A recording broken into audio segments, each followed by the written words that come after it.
Every weekend is a pro-Palestine protest in Britain now across most of the major conurbations. This is a weekly occurrence. Remembrance Sunday is an annual occurrence. It existed way before any pro-Palestine protests in the United Kingdom. Don't you think it would be fair just to take a day off? Just don't conflate the two. And in particular, we have seen Palestinian coloured poppies. We've seen the hashtag Poppies for Palestine. This is sacred ground to British Armed Services veterans, and the two have no place together. So I think that when somebody says this is personally offending me, then it's something that I do take seriously and I do listen to.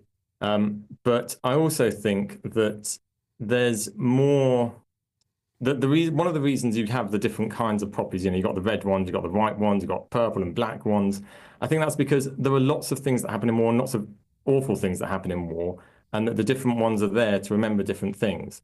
Now, I don't think the fact that there's a Palestinian poppy or any other poppy degrades the red poppy or what it stands for. Many Quakers wear red ones because there are Quakers who have family members who have died in wars, who have been armed soldiers. There are also Quakers who wear white poppies because there are civilians and others who die in war. The white one is about remembering everyone who dies, civilian or military, from this country or any other. And I think that remembrance of the humanity of everyone, we're all people before we're Palestinian or British or soldier or civilian. And it's important to remember that. Now, it's worth pointing out that 12,000 Palestinians did serve in the British Army. There are 3,000, I understand. We were told this by Liverpool Friends of Palestine, who we contacted before the show. 3,000 British soldiers died in Gaza and are buried there in a Commonwealth war grave.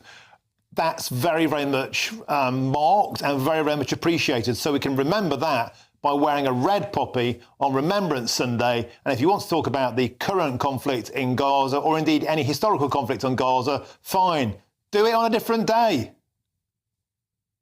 I mean, part of this, though, is about what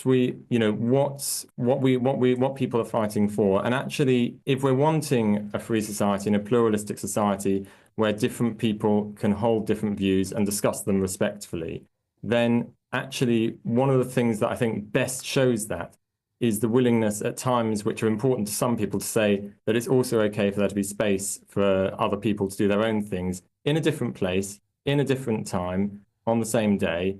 I think that saying that nothing else is allowed to happen at all on Remembrance Sunday feels too much like it's. Well, how do you think it would go down, Oliver? How do you think it would go down if a bunch of armed forces veterans turned up on Eid and said, "Let's make this about the British Armed Forces"? No, it would go down terribly. The point is, have your own commemoration on a different day in a different way. I think that if you're going to interrupt an Eid celebration and say we want to come into this space and do our own thing there, yeah, that would go down terribly. I think saying you're doing. Well, that's what would happen if they turn up at Remembrance show. We're going to do something in a different place. I don't think that's a problem in the same way. There are going to be many things happening on Remembrance Sunday which are not Remembrance and are not Palestine demonstrations.